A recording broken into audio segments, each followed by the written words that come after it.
નમસ્કાર બાળકો, ગયા વિડીયોની અંદર આપણે CFTની સામાન્ય માહિતી મેળવી.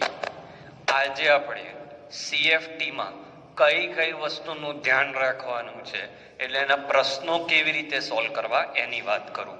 તો ગયા વિડીયોની અંદર આપણે જોયું હતું, હું પહેલા અષ્ટફલકીયની જો હું વાત કરું તો તમને યાદ હશે કે ડેલ્ટા O હતું, બરાબર.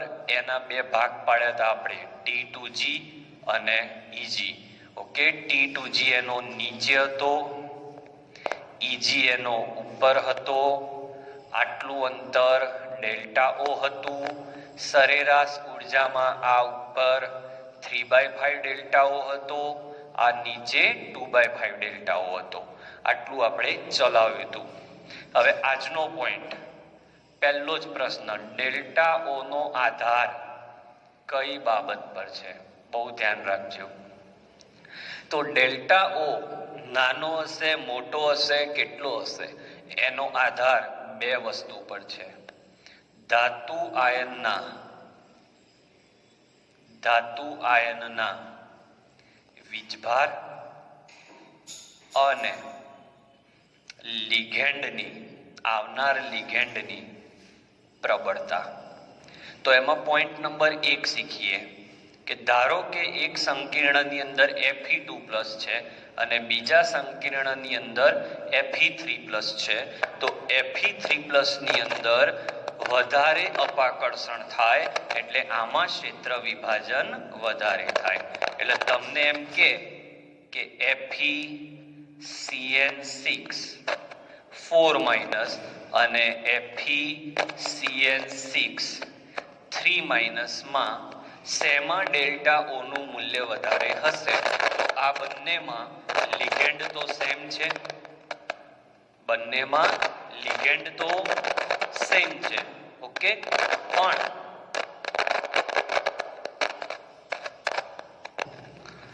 તો અહીંયા લિગેન્ડ સેમ છે, પણ અહીંયા તમે જોશો તો Fe નો ઓક્સિડેશનાંક તમે ગણશો તો +2 આવશે, અને અહીંયા Fe નો ઓક્સિડેશનાંક ગણશો તો +3 આવશે.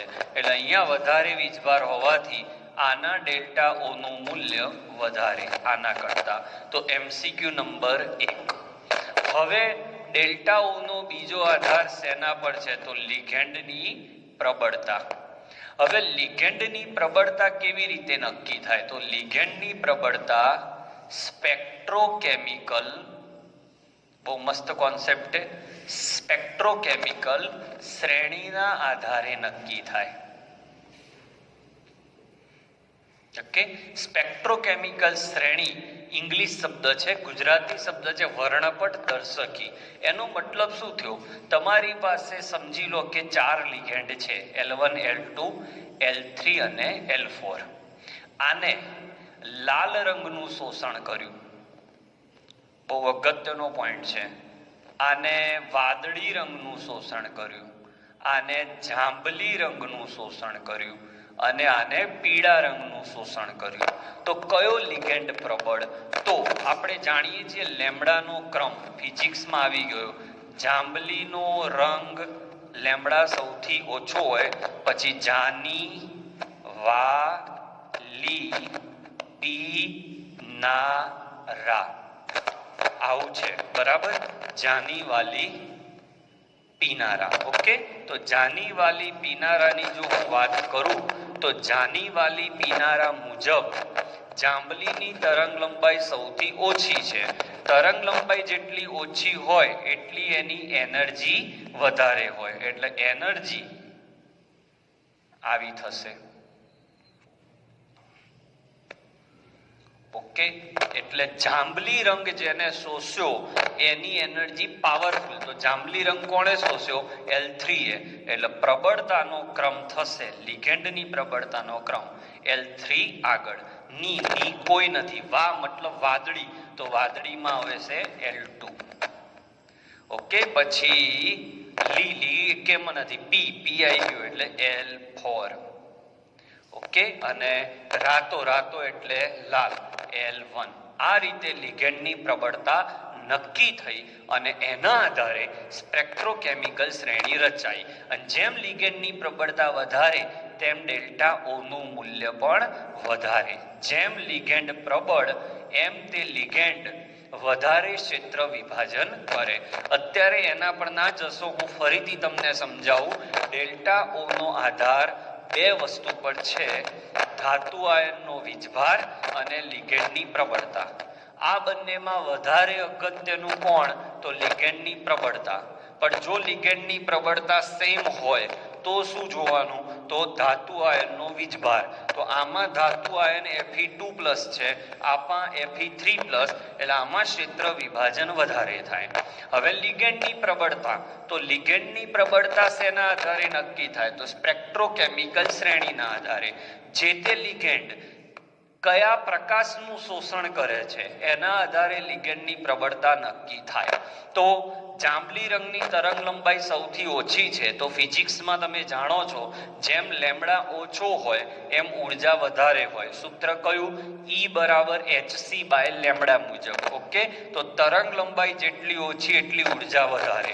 જેટલી ઉર્જા વધારે એટલો એનો લિગેન્ડ પ્રબળ. તો જાંબલી રંગ જેને શોષ્યો હશે એ લિગેન્ડ સૌથી પ્રબળ. અને જેમ લિગેન્ડ પ્રબળ તેમ ડેલ્ટા ઓ નું મૂલ્ય વધારે. તો શોર્ટમાં હું આવું લખી શકું, delta O is proportional to લિગેન્ડની પ્રબળતા. Delta O is proportional to લિગેન્ડની પ્રબળતા. અને લિગેન્ડની પ્રબળતા ચલે છે શોષાયેલ પ્રકાશની તરંગ લંબાઈ, ચલે છે આવૃત્તિ, ચલે છે ઉર્જા. જેટલો વધારે ઉર્જાવાળો પ્રકાશ શોષે એટલી લિગેન્ડની પ્રબળતા વધારે. જેટલો લિગેન્ડ પ્રબળ એટલો ડેલ્ટા ઓ પ્રબળ. હવે ધારો કે હું તમને Cl, તમે ચોપડીમાં અથવા મારા પેમ્પલેટમાં જોજો, સ્પેક્ટ્રોકેમિકલ સિરીઝ આપી છે. Cl- આપ્યો હોય અને Cn- આપ્યો હોય, તો આ પ્રબળ છે અને આ નિર્બળ છે. ઓકે, તો આ પ્રબળતાનો ક્રમ છે. તો સમજી લો કે મારી જોડે આવું છે FeCl6 3- અને FeCN6 3-. તો આ લિગેન્ડ પ્રબળ છે એટલે એમાં ક્ષેત્ર વિભાજન વધારે જાય, એટલે અંતર એનું વધારે. MCQ પછી શીખીશું. આજે MCQ કેવી રીતે સોલ્વ કરવા એની ચર્ચા કરું છું. તો આનો સ્ક્રીનશોટ લઈ લો. આ બોર્ડ પર તમે તમારા ચોપડામાં લખજો. ઓકે, સ્ક્રીનશોટ લઈ લો. હવે આપણે ઇલેક્ટ્રોનની ગોઠવણી કેવી રીતે થાય અષ્ટફલકીય રચનામાં એ જોઈએ. તો આપણી જોડે 3 કક્ષકો નીચે છે, 2 કક્ષકો ઉપર છે. આને EG કહેવાય છે, આને T2G કહેવાય છે. આ બે વચ્ચેના ડિફરન્સને ડેલ્ટા ઓ કહેવાય છે. આ બધું તમે જાણો છો.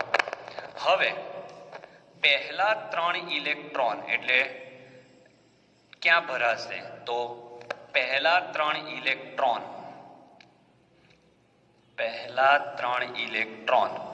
આફબાઉના નિયમ મુજબ, તમે જાણો છો, આફબાઉના નિયમ મુજબ ઓછી ઉર્જાવાળી કક્ષકમાં ભરાય એટલે T2G માં ભરાય. એટલે T2G1 આવે, T2G2 આવે અને T2G3 આવે. હવે પ્રોબ્લેમ ચાલુ થશે. એટલે 1, 2 અને 3 ઇલેક્ટ્રોન ભરવા સુધી કોઈ વાંધો નથી, પણ ચોથો ઇલેક્ટ્રોન જ્યારે આવે છે, ચોથો ઇલેક્ટ્રોન એટલે D4 આવે છે, ત્યારે ચોથો ઇલેક્ટ્રોન ક્યાં ભરાશે? T2G માં કે EG માં? તો તમે એમ જ કહો કે સાહેબ T2G ની ઉર્જા ઓછી છે તો ઇલેક્ટ્રોન ત્યાં જ ભરાય ને. પણ ના, આની અંદર સહેજ કન્ફ્યુઝન છે. જોઈએ, ચોથા ઇલેક્ટ્રોન ભરાવાની અહીંયા 2 શક્યતા છે તમારી પાસે. જો લિગેન્ડ પ્રબળ હશે, હમણાં જ મેં તમને શીખવાડ્યું, જો લિગેન્ડ પ્રબળ હશે, સાયનાઇડ, કાર્બોનાઇલ, એ બધા જે ઓક્ઝલેટો, EN, આ બધા જે પ્રબળ લિગેન્ડ છે જે મેં પેમ્પલેટમાં આપ્યા છે, જો લિગેન્ડ પ્રબળ હશે તો ક્ષેત્ર વિભાજન વધારે થશે, ડેલ્ટા ઓ વધારે હશે, એટલે આ ગેપ વધી જશે. અને યુગ્મીકરણ ઉર્જા, P મતલબ યુગ્મીકરણ ઉર્જા, યુગ્મન ઉર્જા અથવા યુગ્મીકરણ ઉર્જા. યુગ્મીકરણ ઉર્જાનો મતલબ થાય ઇલેક્ટ્રોનનું યુગ્મન કરવા જરૂરી ઉર્જા. હવે તમે સમજો કે લિગેન્ડ પ્રબળ છે, થોડો ટફ પોઈન્ટ છે, જબરજસ્ત ધ્યાન આપજો. લિગેન્ડ પ્રબળ હશે તો આ ક્ષેત્ર વિભાજન મોટું હશે, એટલે ચોથો ઇલેક્ટ્રોન આવશે એ વિચારશે કે હું આટલો મોટો કૂદકો મારીને ઉપર જાઉં, એટલે કે ઈજીમાં જાઉં કે નીચે ગોઠવાઈ જાઉં. હવે જો એને નીચે ગોઠવવું હોય તો આ ઇલેક્ટ્રોન સાથે એને યુગ્મન કરવું પડે. જાગજો મિત્રો, બહુ જ અઘરો પોઈન્ટ. ચોથો ઇલેક્ટ્રોન આવે અને જો એ સંકીર્ણમાં લિગેન્ડ પ્રબળ હોય તો જો લિગેન્ડ પ્રબળ હોય તો ડેલ્ટા ઓ મોટો થઈ જાય. ડેલ્ટા ઓ મોટો થઈ જાય તો ઇલેક્ટ્રોન વિચારે, ચોથો ઇલેક્ટ્રોન, કે હું કૂદકો મારું અને ઈજીમાં જતો રહું કે નીચે ગોઠવાઈ જાઉં. પણ જો નીચે ગોઠવાવું હોય તો અહીંયા જે ઇલેક્ટ્રોન છે એની સાથે એને યુગ્મન કરવું પડે, અને યુગ્મન કરવું પડે તો એના માટે ઉર્જા આપવી પડે, કારણ કે એ ઇલેક્ટ્રોન અને આવનારો ઇલેક્ટ્રોન એમની વચ્ચે અપાકર્ષણ થાય. તો આ અપાકર્ષણને દૂર કરવા ઉર્જા આપવી પડે, એટલે ઉર્જા એ મૂલ્ય ઓછું હોય. કેમ?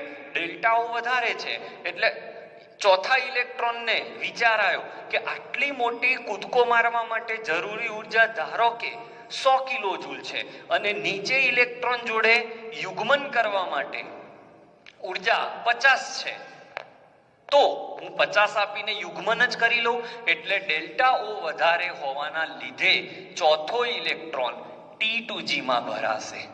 ખબર પડી ને કેમ? કોન્સેપ્ટ આખો ફરીથી સમજો. ડેલ્ટાઓ મોટો હોવાના કારણે ઇલેક્ટ્રોન ઉપર નહીં જાય, કારણ કે એટલી ઉર્જા એની પાસે નથી. જ્યારે યુગ્મન ઉર્જા ઓછી છે એટલે નીચે જશે, એટલે ઇલેક્ટ્રોન રચના આવશે T2G4 થયો અને Eg માં 0, એટલે આવી રચના થઈ 1 2 3 અને 4. એટલે એવું કહી શકાય, આ બધા MCQ છે, બધા MCQ, એટલે કહી શકાય કે અયુગ્મિત ઇલેક્ટ્રોનની સંખ્યા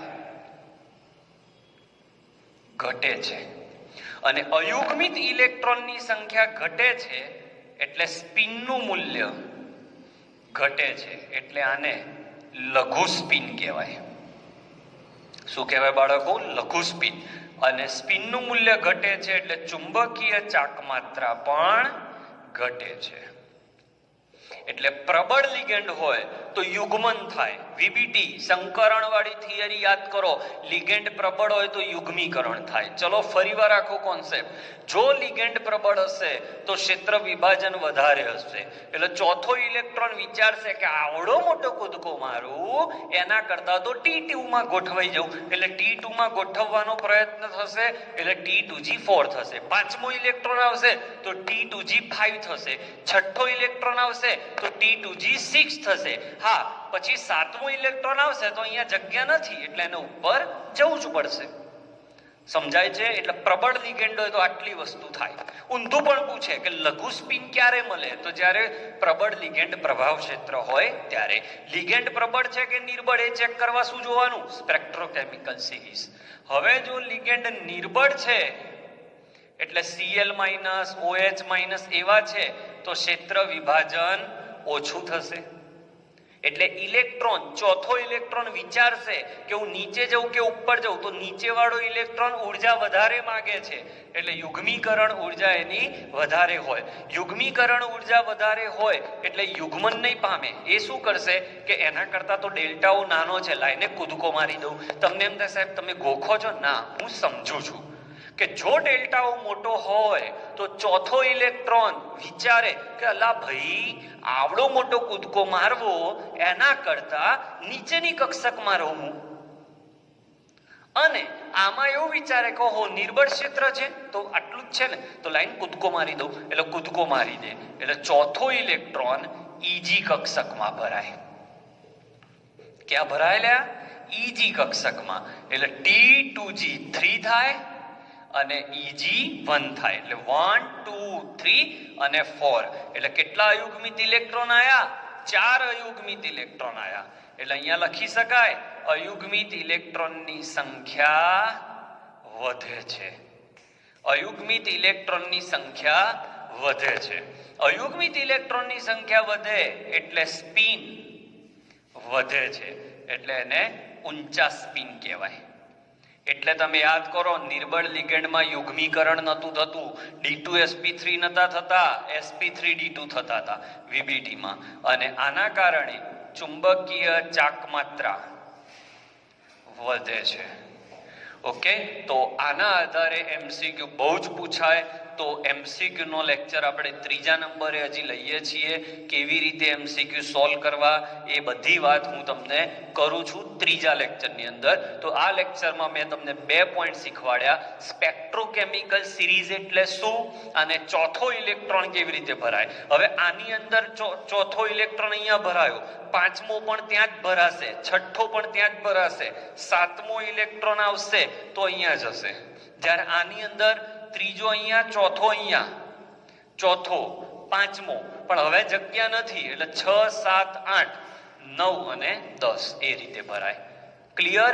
એટલે લિગેન્ડની પ્રબળતાની શ્રેણીની ટેકનિક મારા પેમ્પલેટમાં છે, એ હું તમને આપું છું, ત્યાંથી તમે જોઈ લેજો. એ શ્રેણીની ટેકનિક મોઢે કરી લો એટલે તમને ખબર પડી જાય લિગેન્ડ પ્રબળ છે કે નિર્બળ. જો પ્રબળ લિગેન્ડ છે તો ક્ષેત્ર વિભાજન વધારે થશે, તો ઇલેક્ટ્રોન કૂદકો મારવાને બદલે નીચે જ રહેશે. અને જો નિર્બળ લિગેન્ડ છે તો કૂદકો ક્ષેત્ર વિભાજન ઓછું થશે. ઓકે, અને ખાસ વાત યાદ રાખજો, આ મેં વાત અષ્ટફલકીયની કરી. સ્ક્રીનશોટ લઈ લો. એટલે હવે ચતુષ્ફલકીયની રચના પણ આ જ વિડીયોમાં કરી લઈએ. હવે ML4 ની વાત કરીએ તો ML4 ની રચના ચતુષ્ફલકીય છે. અને એમાં તમે જાણો છો, એમાં સરેરાશ ઉર્જામાં 3 કક્ષકની જગ્યાએ 2 કક્ષક થઈ જાય અને 2 ની જગ્યાએ 3 થઈ જાય. ઉપર T2 લખાય, અહીંયા E લખાય, G લખાતો નથી, અને આ બે વચ્ચેનું અંતર ડેલ્ટા T હોય. હવે આપણે જાણીએ છીએ કે ડેલ્ટા T નું મૂલ્ય ઘણું જ ઓછું હોય. કેમ? કારણ કે તેમાં 4 જ લિગેન્ડ છે અને ચતુષ્ફલક રચના એ નિર્બળ લિગેન્ડ થી બનતી હોય છે, એટલે ડેલ્ટા T ઓછો હોય. ડેલ્ટા T ઓછો હોય એટલે હંમેશા ઇલેક્ટ્રોન અયુગ્મિત રહેવાનું વલણ ધરાવે. અયુગ્મિત રહેવાનું વલણ ધરાવે. કેમ? ડેલ્ટા T નાનો છે એટલે ઇલેક્ટ્રોન હંમેશા કૂદકો મારવાનું વિચારે. આમાં ચોથા ઇલેક્ટ્રોનની વાત ના થાય, આમાં ત્રીજો, કારણ કે 1, 2, 3 વલણ ધરાવે. અયુગ્મિત ઇલેક્ટ્રોન વલણ ધરાવે કારણ કે આવું હોય. આના કારણે અયુગ્મિત ઇલેક્ટ્રોનની સંખ્યા વધે, એટલે લગભગ તમને ઉચ્ચ સ્પિન સંકીર્ણ મળતા હોય છે. કયા સંકીર્ણ? ઉચ્ચ સ્પિન સંકીર્ણ મળતા હોય છે. અને આની ચુંબકીય ચાકમાત્રા વધુ હોય છે. એટલે ચતુષ્ફલકમાં એવા કોઈ ઓપ્શન નથી. ઓકે, અને પેલું સૂત્ર મેં કહ્યું હતું એ યાદ રાખવાનું. ડેલ્ટા O બરાબર 4/9 ડેલ્ટા T. હવે આવતા લેક્ચરમાં હું તમને રંગ વિશે માહિતી આપીશ અને થોડાક MCQ શીખીશું. આ સાથે આજનો વિડીયો અહીંયા પૂરો થાય છે. ઓકે, સ્ક્રીનશોટ લઈ લેજો.